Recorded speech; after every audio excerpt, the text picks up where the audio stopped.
আসসালামু আলাইকুম। আজকে আমি দেখাবো টুনা ফিশ রান্না করা। টুনা ফিশটা সবাই অনেকভাবে রান্না করে, আমি অনেকভাবে ট্রাই করেছি, কিন্তু আজকে একটু ব্যতিক্রমভাবে রান্না করব। এর জন্য ভাবলাম যে আপনাদের সাথে শেয়ার করি।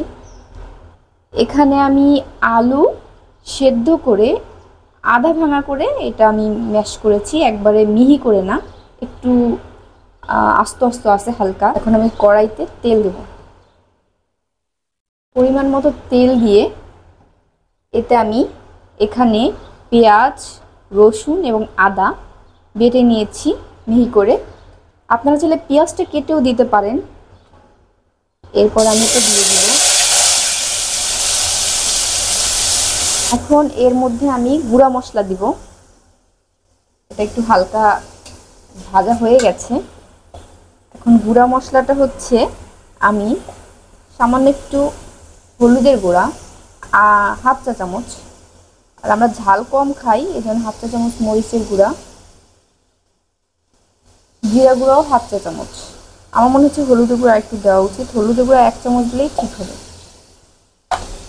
আগে হাফ চামচ, এখন হাফ চামচ, 1 চামচ দেওয়া হয়েছে আমার।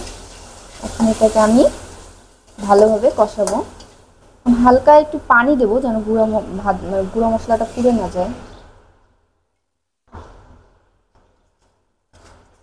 এখন এটাকে আমি 2-3 মিনিট কষাবো।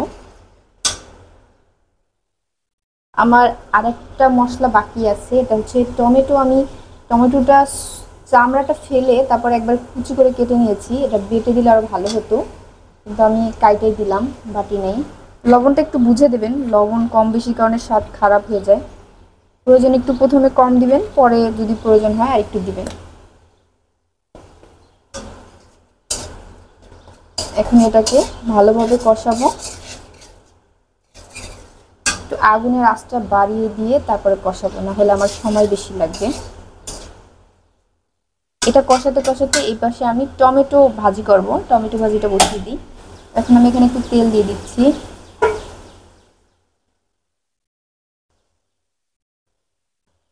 তেলটা দিয়ে এর মধ্যে পেঁয়াজ আর কাঁচামরিচ দিয়ে দিলাম,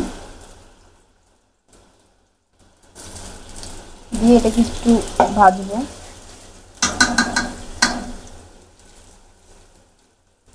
হালকা একটু ব্রাউন কালার পর্যন্ত ভাজবো। এদিকে আমার মশলাটা কষানো হয়ে গেছে। এখন আমি মাছগুলো দিয়ে দিব। টুনা ফিশটা পাওয়া যায় না, খুব কম, আমরা একটা পাইছিলাম। আমি প্রথম এই মাছটা দিয়ে ট্রাই করলাম, ভালো লাগে টুনা ফিশটা। সাগরের মাছ অনুযায়ী টুনা ফিশটারই স্বাদটা ভালো। এই তো এখানে আমার এখানটা নিচে লেগে যাচ্ছে, তো আমি একটু পানি দিব যাতে নিচটা পুড়ে না যায়। অল্প একটু পানি দিয়েছি। আজকে আমি পুরোটাই লাইট দেখাচ্ছি, জানি না এত ধৈর্য সহকারে আমার রান্নাটা আপনারা দেখবেন কিনা। এখানে আমার ব্রাউন কালার হয়ে গেছে পেঁয়াজ আর কাঁচামরিচটা। এখানে এখন আমি এই টমেটোটা দিয়ে দেবো। অনেকে কি করে তেলের মধ্যে ডিম দিয়ে নেড়ে পরে টমেটোটা দেয়, আমি পরে ডিমটা দিব, তার জন্য আমি টমেটোটা আগে দিয়ে দিচ্ছি। ডিম আগে দিলেও ভালো লাগে, কিন্তু আমি দিচ্ছি না, আমার কাছে পরে দিলেই ভালো লাগে বেশি। আপনারা যেভাবে ভালো লাগে সেভাবেই করবেন।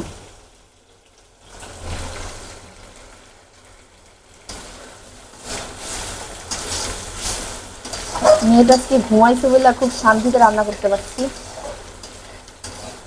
ওরে নিয়ে কাজ করতে যে কি কষ্ট ভাই। এখানে এখন আমি একটু সামান্য লবণ আর একটু হলুদ দেবো।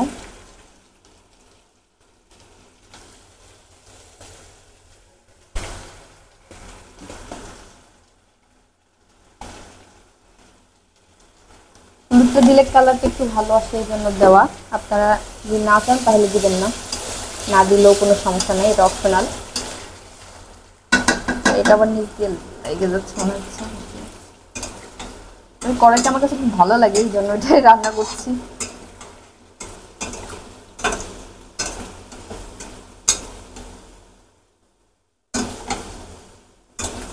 আমরা বাংলাদেশে থেকেও মনে হচ্ছে যেন প্রবাসে আছি, পরিবার আত্মীয় স্বজন সবার থেকে দূরে। এবছর ঈদ গেল, আমরা বাড়ি যেতে পারি নাই। প্রবাসী জীবনদের মতোই আমাদের জীবন। আর বিশেষ করে আমার আর আমার মেয়ের জীবন একদম পুরো বন্দি। কোনো বাইরে যেতে পারি না, কিছু না। এরপর এখানে আমি এই এটা দিয়ে দিব, আলুটা। আলুটা কিন্তু বেশি করবেন না, ভর্তা করবেন না, একটু আস্তে আস্তে রাখবেন, এতে ভালো লাগে খেতে।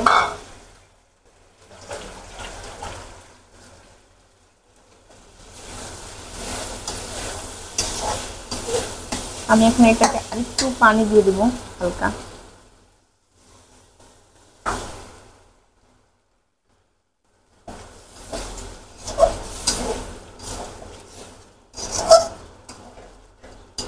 সবাই অবশ্যই এভাবে একটু ট্রাই করে দেখবেন টোনা ফিশটা।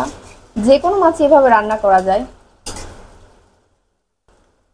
বেশি ঘুটাইলে আবার মাছ ভর্তা হয়ে যাবে, এই জন্য আর ঘুটাইলাম না। এই দিকটা আমার এটাকে একটু ঢাকা দিয়ে দিতে হবে সিদ্ধ করার জন্য।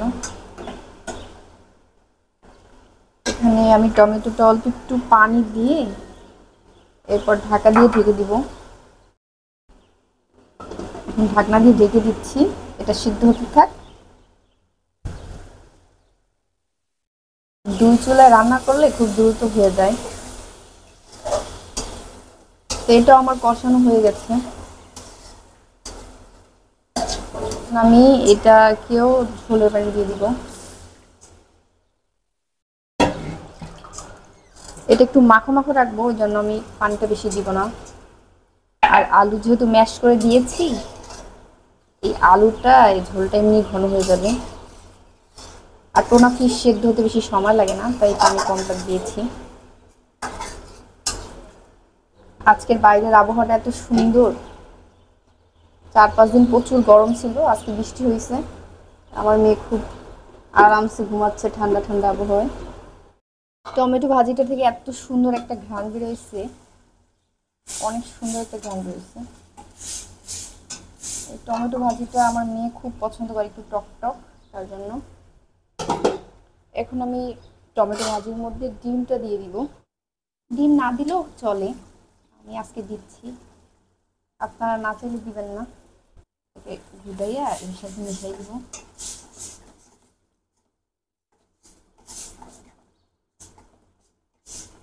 একটু উঠাই দেখি কি অবস্থা। তো এখন তো একটু জালটা বাড়াইতে হবে, পানিটা তো টানছে না। মানে মাছটা সেদ্ধ হইতে সময় লাগে না তো।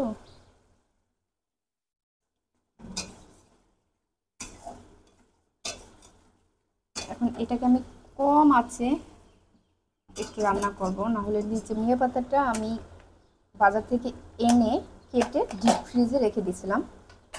এখন এটা দিলে একদম ফ্রেশ তাজা। ডিপে রাখছি, নর্মালে রাখলে তো আর বেশি দিন থাকে না। তো এই ভাজিতে একটু দিলাম, এটা একটু দিব, কারণ ধনিয়া পাতা আমরা সবাই খুব পছন্দ করি। এটা আর ঢাকা দিয়ে রাখবো না, এটা এখন যতটুকু আমি ঝোল রাখবো ততটুকু রেখে এটা গ্যাস অফ করে দেবো, মাছে দিয়ে দিই। ধনিয়া পাতাটা বাইরে বেশিক্ষণ থাকলে আবার নষ্ট হয়ে যেতে পারে, এবার বরফ থাকাই ভালো।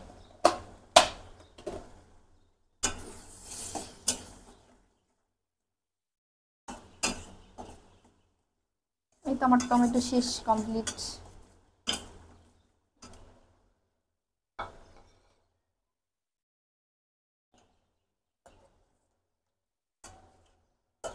এই যে আমার টমেটো ভাজিটা। আমার ভিডিওটা যদি ভালো লাগে অবশ্যই আমাকে সাপোর্ট করবেন, আমার সাথে থাকবেন।